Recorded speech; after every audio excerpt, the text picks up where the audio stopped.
Welcome back for this second part of the Tinguely lunch tour, or welcome for the first time. We're starting in the middle of the show. My name is Margriet Schavemaker. I'm the curator of this show.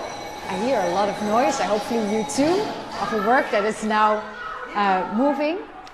I'm here in a space that is devoted to the second exhibition that was organized by Tinguely in the Stedelijk Museum in 1962. It's called Dillaby here, and Dillaby comes from dynamic labyrinth. The year before, Tinguely had already organized a big retrospective of kinetic art in the Stedelijk Museum in 1961.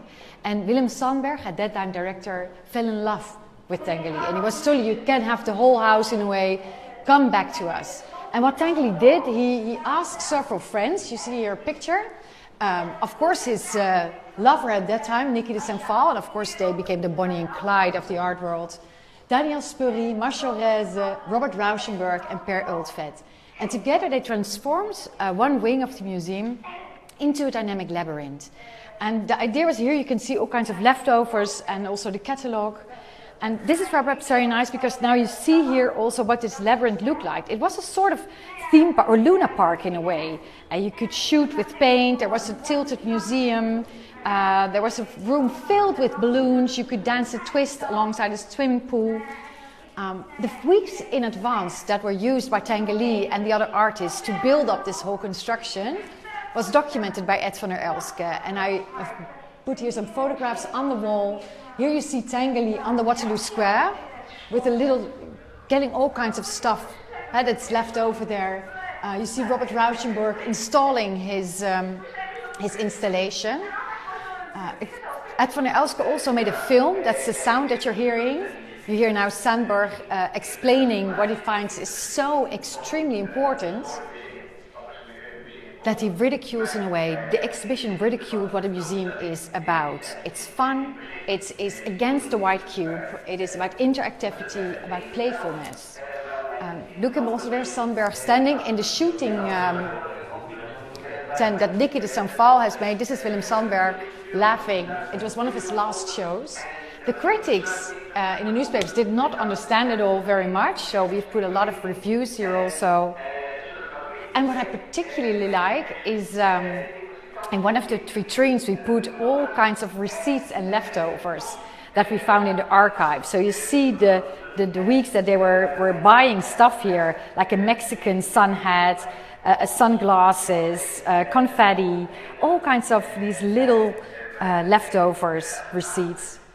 In a way, that was all that was left over of the show. Afterwards, only Rauschenberg took a part of the installation with him, and some of the artists also asked if they could get back the motors or some of the elements. But overall, it was a temporary installation and was meant to not be collected. You know, it was about that it was only a temporary event. And in that sense, critical of core museum value, which is that you want to acquire works, of course.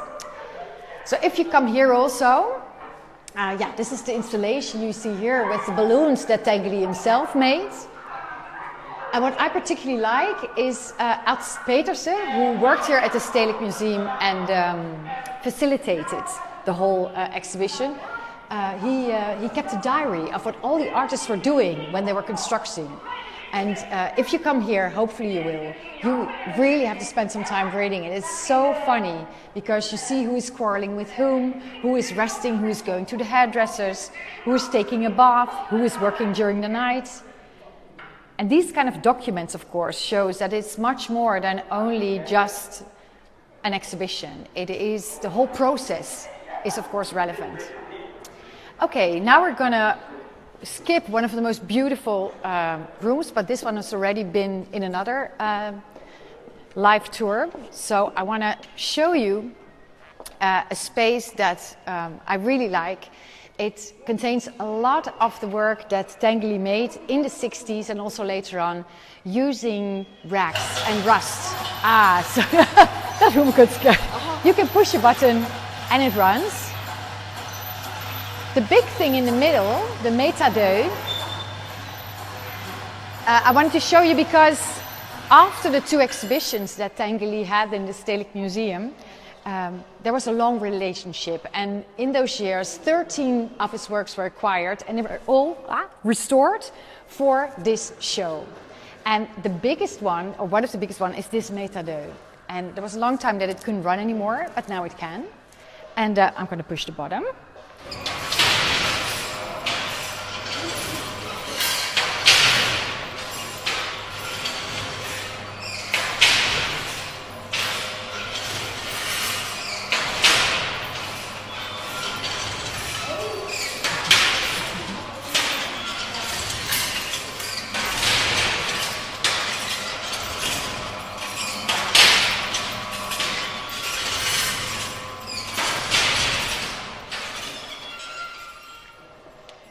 And just a small anecdote, I don't know if it's going to run, if we have time.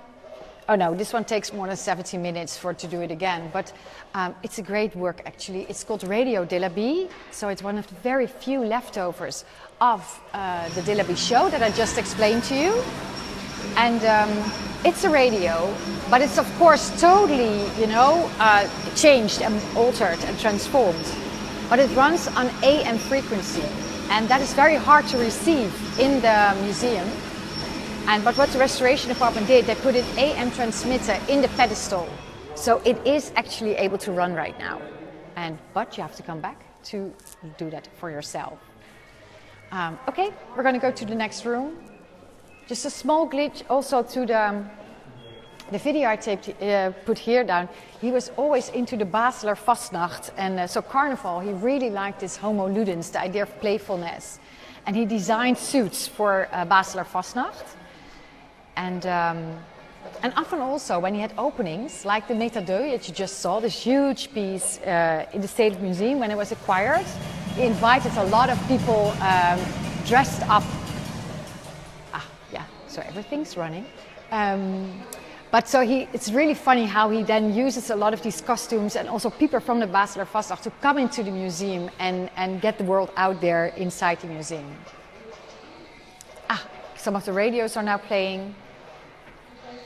So let's run through that and then we go to the next space.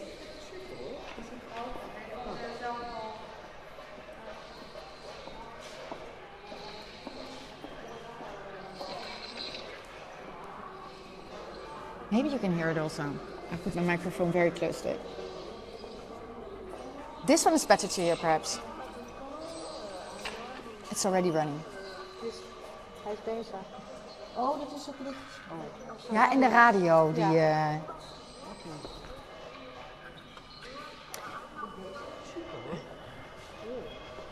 So I think it's time to move to the next space. So here you can really see this Rustem Rex. He's a rag picker. It's about giving a new life, a second life to everything that was disregarded so easily, so quickly by a consumer culture that was growing in the 60s. But in the other room that we're now going towards, you see that he has a different style as well. In the mid-60s, he started to spray everything black. And this gives a completely different, of course, look and feel of his work. The objet trouvé that we just saw is completely transformed. You can't see anymore often where things come from, and he also starts to create things that look like machines but are not really left over from machines. So it's this big theatrical work here. They all work, but they've just been pushed, so we can't do them right now, so you have to come back for that. Gaat de klok bewegen? Ja, maar het says elke 15 minuten. Maar je kunt het proberen. Sorry for the Dutch. Ja, push. So you have to wait. Yeah, you can sit for 10 minutes, wait, and then... This is one of my favorite rooms. Pontus Hulten, the director of Moderna Museum, was super jealous of the De la Bie exhibition in '62 in the Stedelijk Museum. And for 4 years long, he kept on writing Tinguely, like, please do one in Moderna Museum as well. And that became this huge installation in 1966. Hon an Kathedraal, she a cathedral. And what I've done here is use all the leftovers, although there weren't many, because the thing is also, as De la Bie, it should be destructed and was not meant to be collected or had to become transformed into an art object. But there was still the maquette. And also there is a magazine later produced because it was super popular. And I really like this magazine also. It gives a thick book almost with all the photographs and also all kinds of contextual articles written about it. For me, it's also an illustration of the love between Niki de Saint-Phalle and Tinguely. Because in this particular project, of course, at first glance, you may think that it is mainly Niki de Saint-Phalle. But Tinguely, together with her and Per Oudveld, worked on it. Tinguely often also makes the bigger construction for Niki de Saint-Phalle's bigger projects. She also has this tarot garden in Italy where Tinguely often was. And on the other way around, Niki, who was much more famous and also had more money, financed a lot of bigger projects for Tinguely. So it was about co-creation. And I'd like to show that here because it's a project that still a lot of students are very fascinated by it, same as for Dillaby in the Stedelijk Museum. And the Stedelijk, together with Moderne Museet and Tinguely Museum and the VU University, we organized a big conference on these two Dillaby shows, or these dynamic labyrinths, on the 3rd and the 4th of February. So if you're interested in the academical research on this project and the Dillaby, please come. Oh yeah, and then Niki de Saint-Phalle also had a show in the Stedelijk Museum in the late 60s, and then we acquired this big head. And I put it here because then you can see the materiality of the hon. Also, the hon itself had a very small head. But yeah, it was also restored for this, and I really think it suits well in this particular place. Perhaps you can hear now, they put down the whole head in the...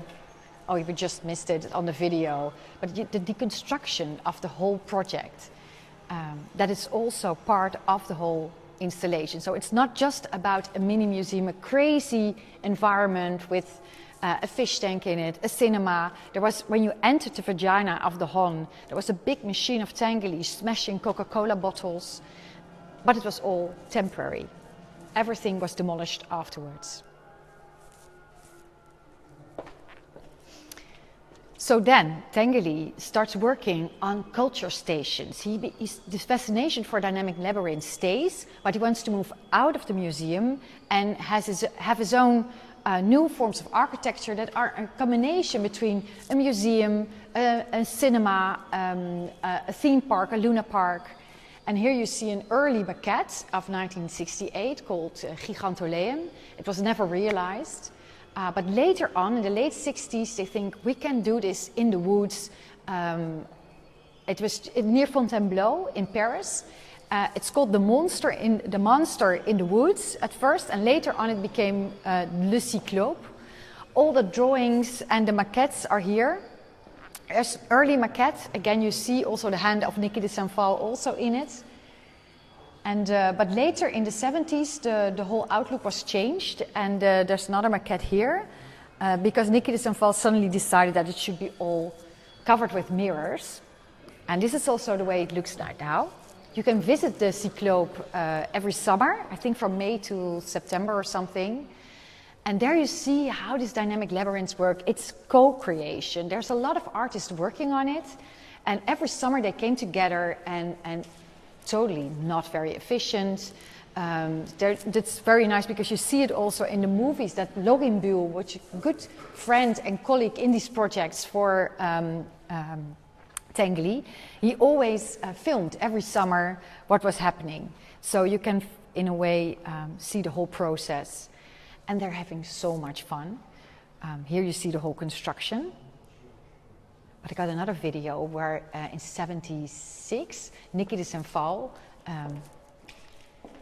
documented or filmed a crazy film. Here you see Tinguely with the daughter of Niki de Saint-Phalle. Tinguely crazily, this is Loginbuhl, by the way. And there were just, this whole film is totally absurd. They were only playing, and all kinds of works from his past also make a reappearance. Absurdity, dreamlike, surrealist, you could say.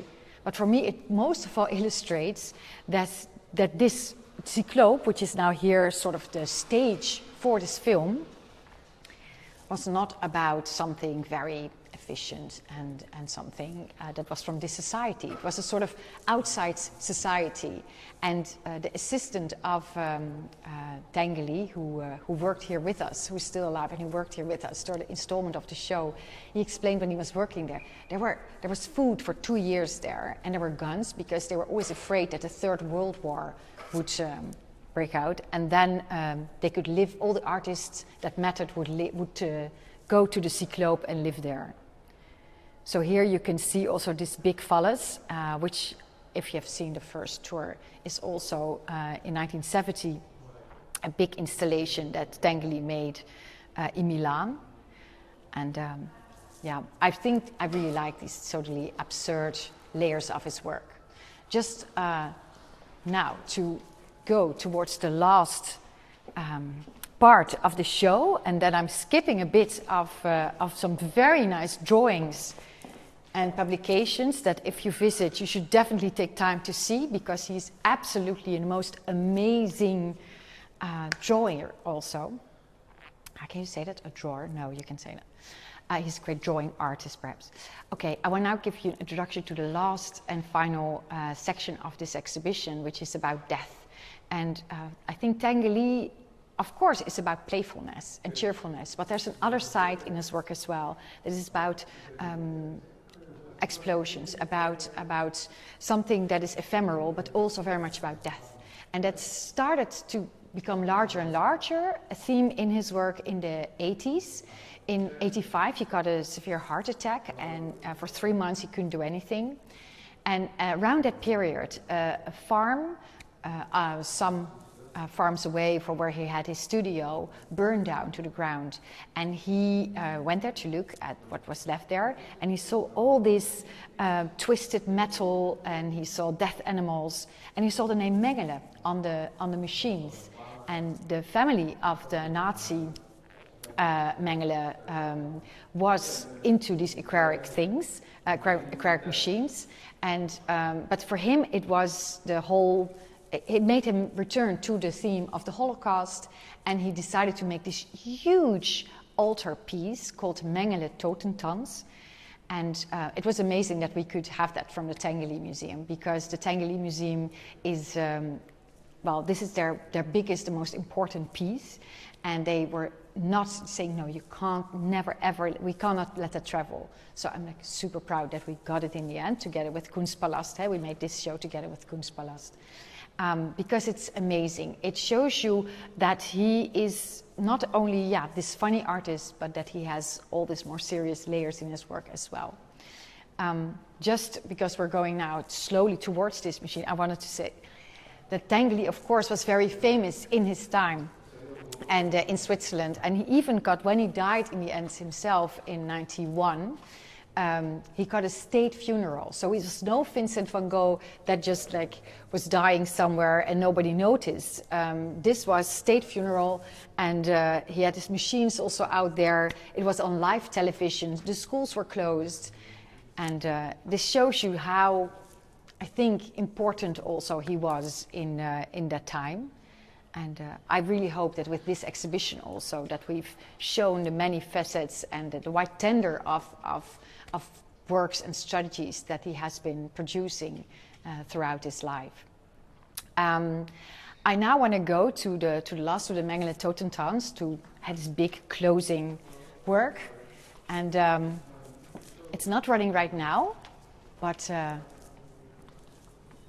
I hope that soon we can push the button and that it will work. Can I be seen? It's too dark probably, or not. Can I be seen like here?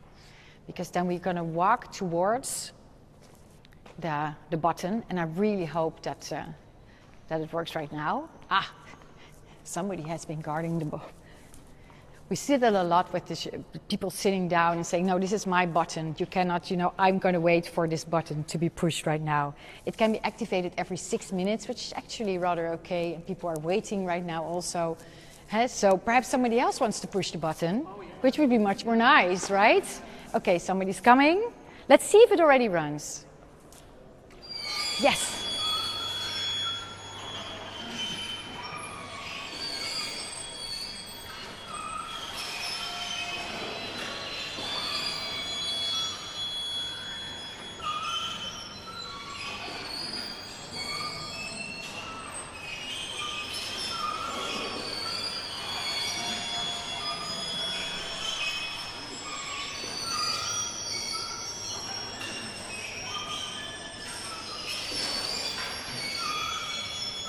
So all the leftovers are from this farm, but not all. I mean, in the middle, there is an animal that definitely was not present on a farm.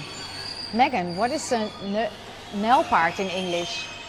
Nijlpaard? Oh, Hippo. yeah. Yeah, it's a hippo. So, so he added some things. Yeah, okay. I think this you don't know it. Nee, ja.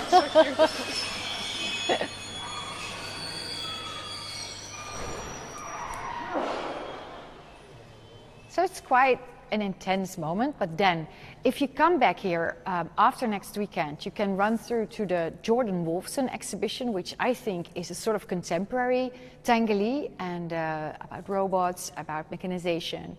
Very scary, I think even more scary than this work. But you can also choose to go out here through the curtains and you come back into the entrance area where there is light. And these chandeliers are from the same period as these dark installations that you've just seen. So it is in a way sort of Jekyll and Hyde. There's many sides to what he produces. And I'm really happy that we could show all this wide variety in this exhibition. And I hope that you will come and come again if you've already seen the show. Are there questions, Saskia, or not? No, but people love the way you present it. You get a lot of thanks. Okay, good. Okay, well, we're going to do this one more time together with the person who worked with Tinguely. That's going to be in January, I think. So we will be back then, and we talk a lot about the Cyclope and about also the restoration problems of these works. And well, I hope to see you back then. Bye.